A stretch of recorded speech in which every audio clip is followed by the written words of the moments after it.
Setelah itu kemudian dia meninggalkan kota Mekah.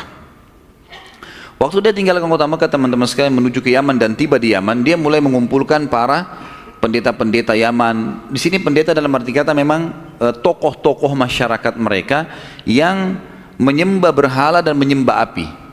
Jadi antara berhala sama api ini mereka membagi di Yaman waktu itu, sehari sembah api, sehari sembah berhala. Dan mereka punya satu tempat api yang besar sekali di Yaman. Pada saat itu digambarkan kalau apinya, kalau pintunya dibuka, di dalam ruangan itu ada api, kalau dibuka apinya tuh nyembur keluar sampai sangat jauh, gitu kan. Setiap hari mereka selalu membakarnya ya terus gitu, menambah bahan bakar, maksudnya dari kayu-kayu, dari batu dan seterusnya. Maka Tabban Asad memanggil para pemimpin-pemimpin tokoh masyarakat, sampaikan ini loh agama yang saya baru anut, begini, begitu, begini segala macam. Pendeta ini disuruh ngomong, ternyata mereka nolak. Mereka nggak mau, kami nggak akan tinggalkan sembah berhala dan api ini. Ini sudah kami yakini sebagai Tuhan. Musyawarahlah Tabban Asad sama dua pendeta ini, apa yang kita harus lakukan? Baik, coba dakwahin mereka yang mau masuk ke agama ini, sudah berikan hadiah dan seterusnya. Setelah diskusi lagi, ternyata orang-orang masyarakat, mereka ada yang memberikan masukan kepada Tabban. Caranya begini saja, kita kan punya api nih, ada api. Api ini rupanya oleh masyarakat Yaman, teman-teman sekalian, ada keyakinan pada saat itu, unik memang ya, tapi ini ya keyakinan. Api ini teman-teman sekalian memiliki pintu gerbang yang besar. Kalau ada dua orang yang bertikai dan tidak ditemukan titik temunya, dua-duanya ngotot, maka dua-duanya diberdirikan di depan pintu gerbang itu. Pintu gerbangnya dibuka, siapa yang pertama dilahap oleh api, dia berarti yang salah. Keyakinan pada saat itu, begitu keyakinan mereka. Maka sebagian masyarakat bilang begini saja, Raja Tabban Asad, sekarang berdirikan pendeta anda ini, orang Yahudi ini, dengan orang-orang ini, ya, pimpinan-pimpinan kami di depan api. Siapa yang dilahap api, dia yang salah.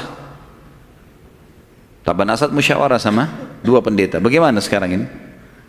Maka mereka mengatakan lakukan saja, kami akan berdoa kepada Allah, mudah-mudahan Allah bisa berikan pertolongan gitu. Baiklah, diberdirikanlah pimpinan-pimpinan penyembah berhala dan api ini dengan dua pendeta Yahudi ini. Begitu dibuka pintu, dengan hikmah Allah, api menyambar pendeta-pendetanya mereka nih, maksudnya kepala-kepala pimpinan penyembah api nih. Lalu mereka sempat lari. Masyarakat menahan mereka. Kenapa lari? Kita mau tahu benar atau salah nih. Kembali lagi. Begitu kembali lagi, dibuka lagi pintu, diserang oleh api. Ternyata mereka yang diserang oleh api itu, dilahap oleh api. Gara-gara kejadian itu, satu negeri Yaman masuk agama Yahudi. Gara-gara kejadian itu, semuanya akhirnya masuk ke agama Yahudi. Dan ini awal cikal bakalnya agama Yahudi yang ada di negeri Yaman. Baik, berjalan waktu teman-teman sekalian, Tabban Asad ini meninggal dunia dan datang anaknya bernama Hassan.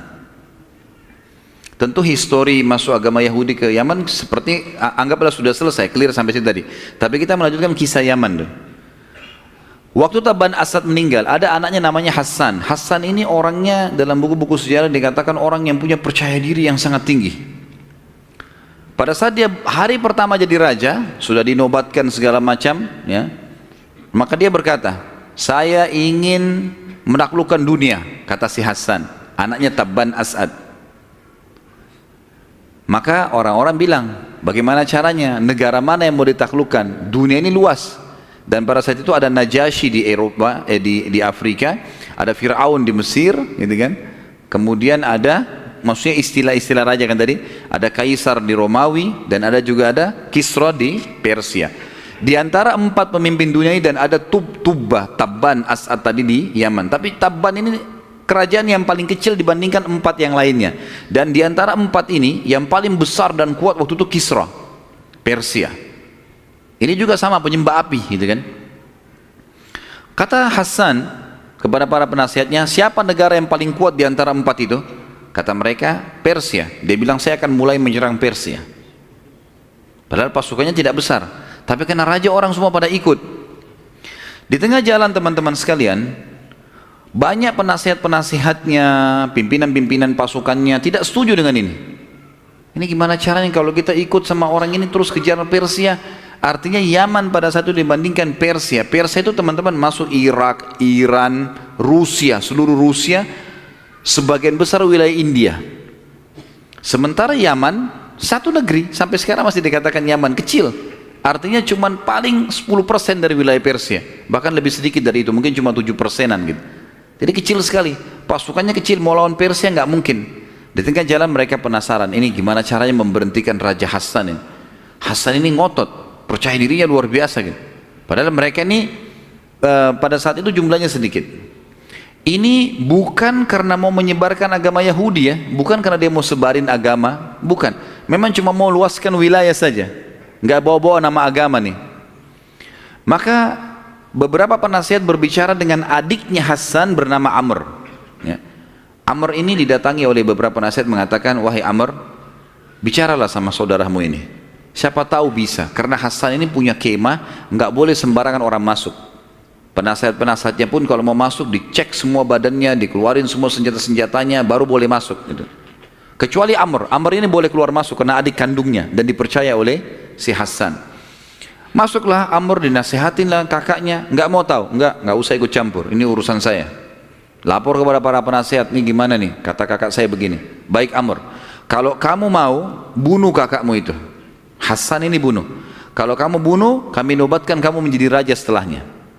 Rupanya Amr ini mau, karena dia tamak. Otomatis nggak usah tunggu kakaknya mati baru jadi raja, sekarang bunuh selesai. Maka dia masuk ke kemah kakaknya. Setelah dia merasa di waktu-waktu seperti malam, waktu aman, dia membunuh kakaknya. Ini kasih cerita Hassan mati dan Amr menjadi raja Yaman pada saat itu. Amr ini setelah membunuh kakaknya teman-teman sekalian, ini historinya begitu ya. Setelah membunuh kakaknya, dia merasa gelisah, nggak bisa tidur, bingung dia. Ada masalah apa sebenarnya? Sampai berobat sana sini nggak bisa sembuh. Dan dia merasakan siksa ini berbulan-bulan. Terakhir dia musyawarah dengan beberapa pemimpin-pemimpin, gitu kan? Yang ada di situ yang jadi penasihat-penasihat, yang menasihatin dia pada saat itu membunuh dan seterusnya kakaknya. Apa masalah saya ini? Mereka bilang kami nggak tahu. Perlu kita garis bawahi, ini historinya begitu ya. Bagi saya senang cerita historinya. Waktu dia mau membunuh Hassan, banyak penasihat yang menyetujui itu kecuali satu orang. Ada satu orang namanya Dzu Ru'ain. Dzu Ru'ain ini nggak setuju. Dia bilang, hai Amr, jangan bunuh kakakmu. Tidak ada orang yang bunuh saudaranya kecuali akan sumpek seumur hidupnya. Nggak bisa. Dia bilang enggak, tapi saya mau jadi raja. Maka Dzu Ru'ain sempat meninggalkan satu kertas dari kulit surat.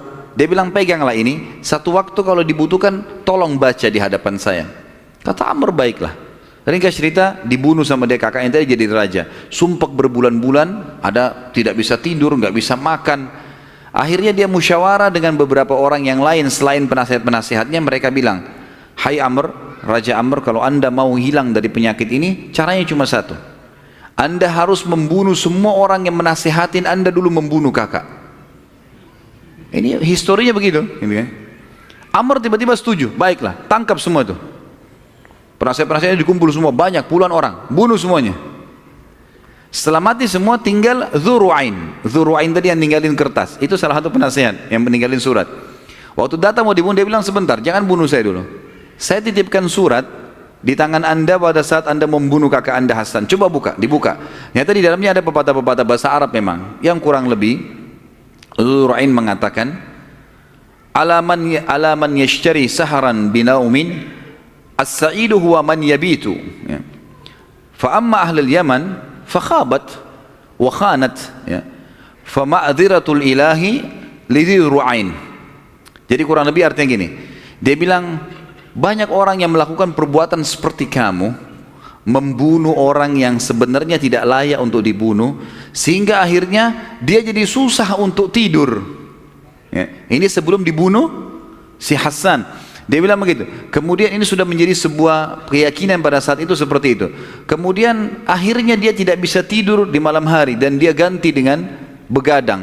Penduduk Yaman banyak yang sudah anda yang dibunuh. Penduduk Yaman, penasihat-penasihat banyak yang berkhianat, makin rugilah mereka. Tapi karena Dzu Ru'ain melarang anda untuk membunuh, maka keselamatan dari Tuhan untuknya. Maka akhirnya Amr tidak membunuh Dzu Ru'ain. Berjalan waktu, Amr pun meninggal dunia, si Raja Yaman.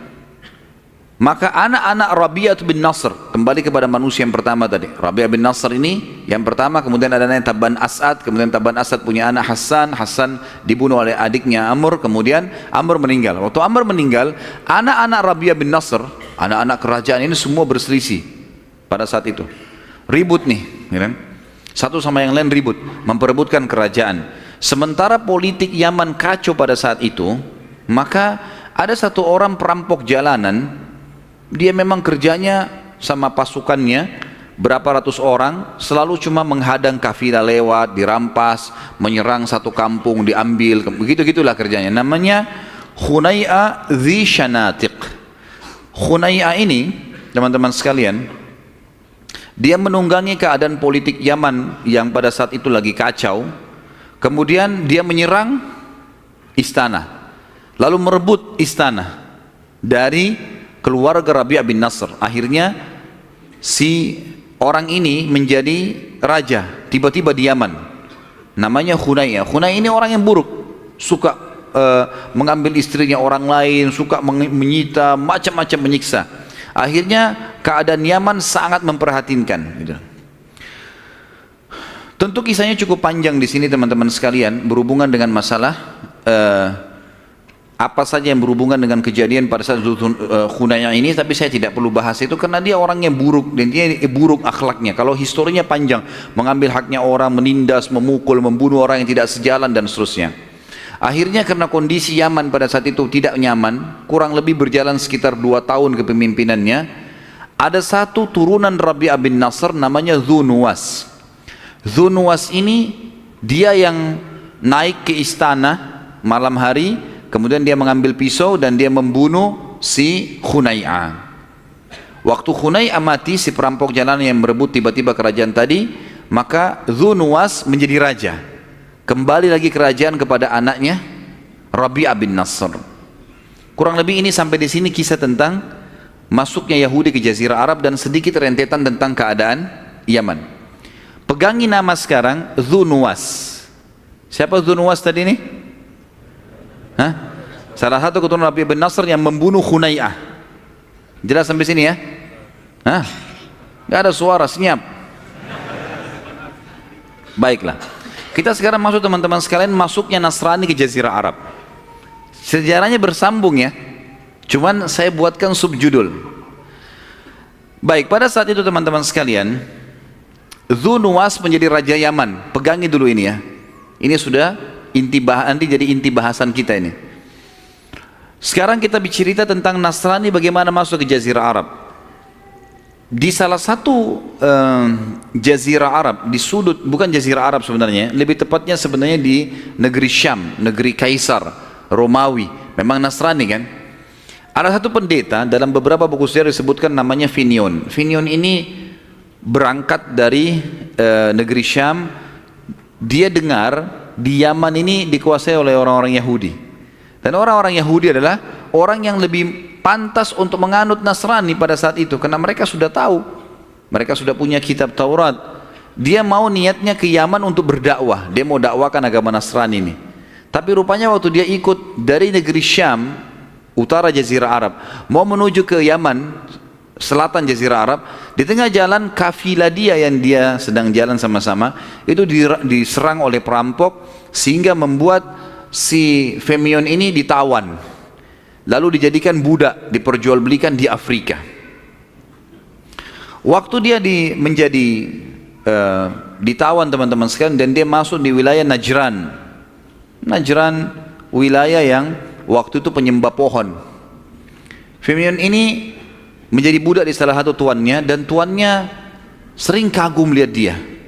Karena disebutkan dalam buku sejarah, beberapa buku sejarah, dia ini punya kayak karamah, kelebihan. Tentu ada bab sendiri masalah karamah aulia ya. Ada memang dalam pemahaman di Sunnah wal Jamaah, ada orang-orang yang sangat soleh, maka mereka diberikan karamah, karamah kelebihan yang diberikan untuk orang-orang soleh. Seperti misalnya Abu Darda dan Salman Al-Farisi radhiyallahu anhum, itu pernah mendengar tasbihnya makanan yang mereka makan, gitu kan. Usaid bin Khudair radhiyallahu anhu pernah melihat malaikat yang datang mendengarkan Qur'annya, gitu kan. bacaan Qur'annya, dan banyak sekali kisah-kisah sahabat seperti itu. Nah, si Fir'aun ini karena alimnya, ibadahnya bagus, sampai dia satu malam pernah kamarnya dimasukin oleh tuannya, ditemukan ada cahaya yang terang, gitu kan. Maka mulailah bertanya si pimpinan ketuanya, bertanya sama dia, "Hai, agamamu apa Fir'aun? Apa yang kau lakukan sampai gelap? Zaman dulu orang pakai api saja dari minyak, tidak bisa terang. Ini cahaya yang sangat terang." Diterangkanlah sama dia agama Nasrani, sambil dia mengajak tuannya untuk menganut agama Nasrani. Tapi rupanya tuannya bilang, "Enggak, saya enggak mau." Lalu kata Fir'aun, "Begini saja, Anda kan menyembah pohon tuh, di sini kan di wilayah Najran ada pohon yang dikeramatkan, pohon tua. Bagaimana kalau Tuhanku Allah menghancurkan Tuhan Anda? Kalah tuh nanti pohon tuh yang disembah. Pohon ini sudah ratusan tahun, besar sekali. Mereka kultuskanlah." Kata tuannya, "Kalau Tuhanmu mengalahkan Tuhanku, saya akan beriman pada Tuhanmu." Kata Fir'aun, "Baiklah, kumpulkan masyarakat Najran." Dikumpulkan semuanya. Lalu kemudian Fir'aun ini terus berdoa kepada Allah, sampai akhirnya Allah menurunkan petir yang besar dan menghancurkan pohon itu. Jadi pohon itu hancur, kena petir, hangus, terbelah dua, rubuh pohon itu. Gara-gara kejadian ini, wilayah Najran masuk agama Nasrani. Wilayah Najran masuk agama Nasrani. Tapi ini masih di sekitar Afrika, gitu kan? Masih di sekitar Afrika. Berjalan waktu teman-teman sekalian, agama Nasrani ini menjadi kuat di Najran. Menjadi kuat di Najran. Sampai di zaman Nabi SAW, agama Nasrani itu terkenal sekali, pusatnya di Najran. Kalau teman-teman pernah dengar istilah mubahalah, tahu ya? Tahu nggak? Mubahalah itu seperti kasus pernah Nabi SAW kirim surat kepada pimpinan-pimpinan Najran. Nanti akan kita jelaskan pada saat sudah masuk ke dalam historinya Nabi SAW. Beliau pernah menyurat ke wilayah Najran, ngajak mereka masuk Islam. Kalau kalian Nasrani, kalian sudah tahu sebenarnya ada Nabi. Saya Nabinya. Ini loh bukti-buktinya, gitu kan? Dalam kitab kalian temukan ada nama saya disebutkan. Tapi orang-orang Najran ini tidak mau begitu saja beriman. Mereka akhirnya mengirim pendeta-pendetanya datang ke Madinah, lalu berdialog dengan Nabi SAW. Setelah 3 hari berdialog, Nabi SAW sudah sampaikan semua argumen, mereka masih ragu. Maka Nabi SAW mengajak mereka mubahalah. Mubahalah itu Nabi SAW datang, bawa keluarganya, pendeta-pendeta ini bawa keluarganya, lalu mereka bersumpah minta kepada Allah agar Allah menghukum siapa yang salah dan menyelamatkan siapa yang benar.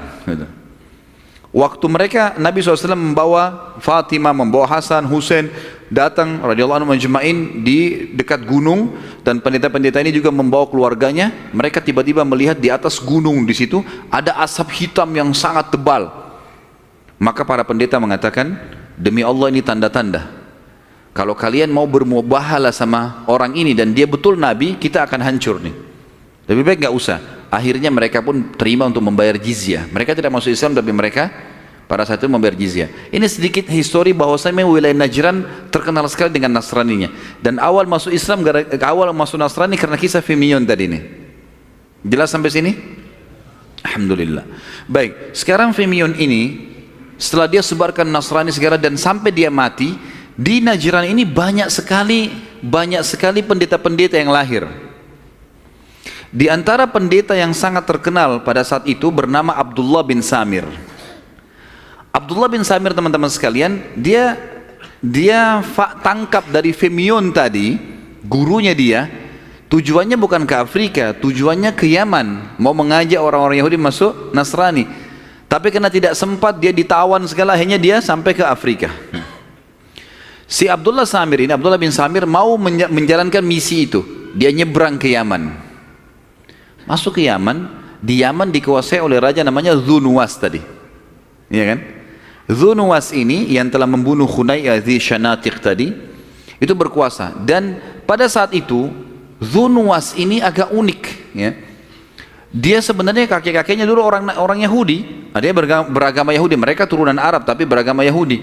Mereka mengenal Allah. Tapi anehnya Dzunuwas ini menobatkan diri menjadi Tuhan. Pada saat itu dia menobatkan diri menjadi Tuhan. Dzunuwas ngaku Tuhan, sehingga agama Yahudi pelan-pelan sudah tertepis dari Yaman. Dan dia memang memberikan hadiah kalau orang mengaku dia sebagai Tuhan, dan memang orang-orang ngakuin dia. Dzunwas diakuin sebagai Tuhan. Dan Dzunwas ini mulai meninggalkan Taurat dan dia mulai kembali kepada seperti dulu orang-orang Rabi'ah bin Nasr yang awal Tabban Asad dulu waktu sebelum masuk Yahudi menyembah berhala dan api kan, kembali ke situ dia. Kemudian dia mengembalikan semua tradisi kerajaan Yaman dulu, meninggalkan agama Yahudi, dia ngaku Tuhan, sembah berhala, sembah api, dan dia memilih satu orang penyihir yang sangat kuat untuk membantu dia. Gitu. Jadi Dzunwas akhirnya hidupnya seperti itu. Abdullah bin Samir masuk ke Yaman, mau mendakwakan, dia lihat ini bukan lagi Yahudi nih. Ini mayoritasnya sudah pindah, sudah sembah Tuhan, rajanya sebagai Tuhan. Dan orang-orang Yahudi pun yang masih berpegang pada agama Yahudi oleh Dzunwas disiksa. Maka Abdullah bin Samir pikir tidak usahlah, dia tinggal di salah satu wilayah terpencil di Yaman, di atas gunung ada gua, dia tinggal di situ. Ada beberapa riwayat yang menjelaskan kalau Abdullah bin Samir ini sebenarnya masuk ke Yaman, tapi ini histori saya tidak temukan secara jelas di dalam buku-buku sejarah, cuma disebutkan dalam beberapa referensi saja ya. Kalau Abdullah bin Samir ini telah masuk ke Yaman sebelum Dzunwas, ayahnya Dzunwas jadi raja, dianya masuk ke sana, kemudian dia menjadi penasehat. Tapi setelah mati ayahnya Dzunwas, Dzunwas jadi raja, Dzunwas mengaku Tuhan, lalu Abdullah bin Samir diusir oleh Dzunwas, seperti itu. Tapi saya tidak ceritakan kisah itu supaya tidak bertumpah tindih. Intinya seperti tadi saya bilang, Abdullah bin Samir sembunyi di gunung karena dia tadinya mau mendakwai orang-orang Yahudi, ternyata sudah pindah agama, mereka menyembah Tuhan rajanya pada saat itu. Abdullah bin Samir, teman-teman sekalian, waktu dia lagi tinggal di gua itu, dia berusaha mencuri waktu kapan bisa keluar, tapi sulit, intinya sulit. Si Raja Dzunwas punya penyihir yang penyihir ini sangat kuat dan membantu dia untuk menguasai Yaman pada saat itu. Sudah mulai tua, berjalan waktu sudah berumur. Lalu dia bilang kepada Dzunwas, wahai raja, umur saya sudah pendek ini, saya katanya mau mati. Sekarang coba datangkan kepada saya anak-anak muda pilihan dari Yaman, yang anak-anak muda Yaman ini bisa menggantikan saya sebagai penyihir, sehingga kalau saya mati setiap saat dia bisa menggantikan posisi saya, bisa mendampingi anda. Dibuatlah sayembara di Yaman besar-besaran. Buat sayembara besar-besaran di Yaman, bagaimana supaya datang anak-anak muda yang cerdas yang siap belajar sihir. Seperti itulah. Berjalan waktu teman-teman, sayembara berjalan, ya. Sayembara mulai berjalan dan datanglah beberapa anak muda yang lolos. Ada seseorang bernama Waddah. Waddah ini anak muda yang cerdas. Dia akhirnya lolos, satu-satunya yang lolos untuk belajar sihir. Antara rumah dia, si Waddah ini, dengan rumahnya penyihir, setiap hari dia datang belajar, dikasih emas oleh Dzunwas. Pokoknya dia cuma belajar. Dia melewatin guanya Abdullah bin Samir. Dia melewatin guanya si pendeta Nasrani. Dia sempat lewat, dia masuk, dia dengar ada suara, dia masuk. Kemudian dia kenalan sama Abdullah bin Samir, lalu kemudian dia mulai belajar juga agama Nasrani, tentang Allah, tentang Nabi Isa dan seterusnya. Sambil dia belajar sihir, anak ini, sambil dia belajar sihir, bolak-balik. Satu waktu ilmu sihirnya sudah sampai pada puncaknya, juga memahami Injil juga sudah sampai pada puncaknya. Anak muda ini, si Waddah, kemudian keluar, pulang dari belajar sihir, dia menuju ke rumahnya. Di tengah jalan dia temukan ternyata ada hewan yang menahan masyarakat. Waktu itu kebetulan jalan-jalan di antara lereng gunung setapak, tempatnya penyihir di atas gunung, turun ke bawah ke kota harus lewat lereng gunung. Di situ ada hewan, tapi nggak disebutkan, cuma dalam hadis Bukhari disebutkan dabbah. Hewan ini menahan jalan. Lalu anak muda ini mulai berpikir, orang-orang mulai berbicara, ini ada anak muridnya si penyihir nih, tolong bantu kami nggak bisa, hewan ini dorong, nggak bisa pindahin, nggak bisa, karena jalan setapak kecil, entah dari mana hewan itu datang, dan hewan ini juga kayak ketakutan kalau dia bergerak salah dia akan jatuh ke jurang hewan itu. Maka pada saat itu Waddah berkata, hari ini saya akan buktikan apakah ajarannya Abdullah bin Samir yang benar atau ajarannya si penyihir. Dia pun mengambil batu kecil, lalu dia mengatakan, ya Allah, buktikanlah kebenaran agamamu kalau ini benar. Lalu dia membaca Bismillah, Allahu Akbar, dilempar batu kecil itu, ya. Dalam sebagian athar disebutkan batu itu sangat kecil, tapi terlihat oleh orang-orang yang ada di sekitar dia. Lalu dia mengatakan Bismillah, Allahu Akbar, dilempar ke hewan itu mati, kemudian jatuh ke dalam jurang. Jatuh ke dalam jurang. Orang-orang pun akhirnya berkata, hebat sihirnya. Maka Waddah mengatakan ini bukan sihir. Lalu mulailah si Waddah ini membongkar kedoknya si penyihir. Sungguh sihir itu bohong, kalian ditipu selama ini. Saya sudah belajar, semua itu cuma penampakan-penampakan. Karena si Waddah kalau belajar sama penyihir, memang penyihir selalu bilang, hai Waddah, kalau kau mau jadi pengganti saya dan kau akan kaya raya, semua kebutuhanmu akan terpenuhi. Kalau saya mati kau jadi penasehatnya raja. Syaratnya satu, takut-takutin manusia. Gitu saja. Jadi ilmu sihir semua isinya takut-takutin, gitu kan? Pakai tengkorak lah, tempat yang gelap lah, segala macam lah. Ya. Apa sajalah, merubah wujud dari kecil menjadi besar, tidak bergerak menjadi bergerak, semuanya itu adalah alam sihir, gitu. Maka Waddah ini sangat tahu ilmu sihir. Kalau ini semua dusta. Mulailah Waddah ini mendakwakan agama Nasrani di wilayah Yaman. Di wilayah Yaman. Maka mulailah terdakwakan teman-teman sekalian pada saat itu agama Nasrani. Dan mulailah si penyihir ini melapor kepada raja, ini Waddah nggak pernah datang nih. Sudah berhari-hari nggak pernah datang belajar sihir. Kemana dia? Raja suruh cari. Begitu dicari, para prajurit kembali mengatakan, wahai raja, ini Dhu Nuwas, hai Raja Dhu Nuwas, ini Waddah ini sekarang mendakwakan kalau anda ini bukan Tuhan, penyihir ini dusta, dan dia membawa ajaran baru, agama baru, beriman kepada Allah. Lalu mulai prajurit ini menyampaikan apa yang disampaikan oleh si Waddah. Maka penyihir kaget, si Dhu Nuwas kaget, tangkap dia, tangkap, cari tahu. Begitu ditangkap, dibawalah ke istana. Lalu mulailah bertanya si raja. Pertama si penyihir dulu, dia marah mengatakan, hai Waddah, apa kau berani menantang saya? Kenapa kau begini? Kata Waddah, saya bukan menantang, tapi kamu menipu orang. Kamu sendiri yang mengajarkan kepada saya untuk menantang rasa takut, mendustai orang dan seterusnya. Itu tidak benar. Allah lah Tuhan kita. Mulailah Waddah mendakwai. Si penyihir ini sempat menunjukkan sihir-sihirnya, dia berubah bentuklah segala macam, tapi Waddah mengatakan apapun yang kau usahakan, kau tidak akan bisa pengaruhi saya sudah tahu semua ini dusta. Akhirnya penyihir itu terputus, sudah nggak bisa lagi buat apa-apa. Maka Dhu Nuwas mengatakan kepada para prajuritnya, tangkap nih anak muda Waddah, buang, naik ke atas gunung, buang dari gunung. Dibawalah ke atas gunung. Di atas gunung sambil diikat, Waddah mengatakan, rahimahullah, dia mengatakan, tobatlah kepada Allah. Dhu Nuwas itu bukan Tuhan, itu manusia biasa. Ini harus kalian tobat kepada Allah, dinasihatin, dan tidak mau. Prajurit itu tidak mau. Lalu Waddah mengeluarkan kalimat yang akhirnya menjadi doa. Dan ini riwayat Bukhari menjelaskan masalah ini. Dan ini juga doa yang mulia kalau seseorang dizalimi oleh orang lain, dia bisa mengucapkannya. Maka dia mengatakan, Allahumma kfinihim ma syi'ta.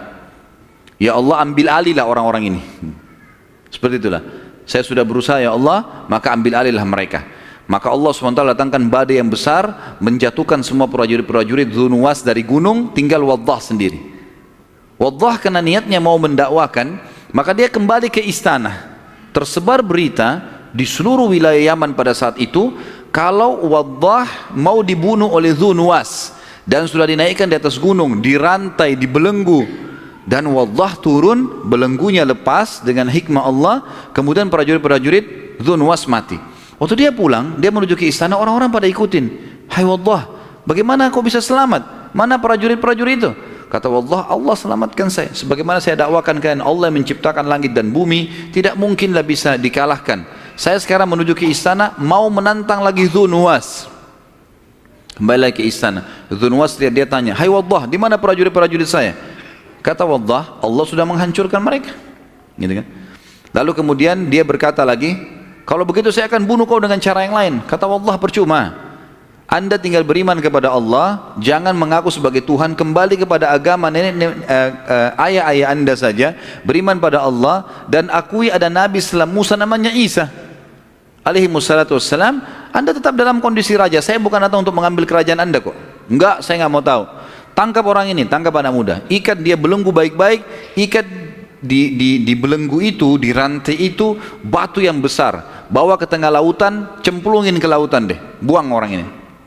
Dibawalah ke sana. Orang-orang semua ikutin pada saat dia lagi dibawa, diikat di lautan, orang semua pada lihat. Masyarakat itu pada saat itu sudah mulai berbicara di wilayah Yaman. Kalau Allah selamatkan lagi anak muda ini dari tenggelam di lautan ini, maka saya akan beriman kepada risalah yang dibawa pada Nabi Isa, gitu kan? Maka pada saat itu teman-teman sekalian, pergilah ke tengah lautan. Waddah nasihatin orang-orang prajurit-prajurit ini. Bertakwalah kepada Allah. Kalian salah. Nuwas bukan Tuhan dan seterusnya. Tetap enggak mau. Pada saat itu dia membaca doa lagi. Allah makfinihim ma syi'ta. Ya Allah, ambil alihlah orang-orang ini. Maka Allah mendatangkan ombak yang besar. Kemudian dengan hikmah Allah jatuh hancur semua kapal itu dan tiba-tiba saja rantainya Waddah lepas. Semuanya tenggelam kecuali dia, dan dia berhasil berenang sampai ke pinggir lautan. Disambutlah oleh pada masyarakat. Akhirnya mereka bilang, bagaimana kau bisa selamat hai Waddah? Allah yang selamatkan saya.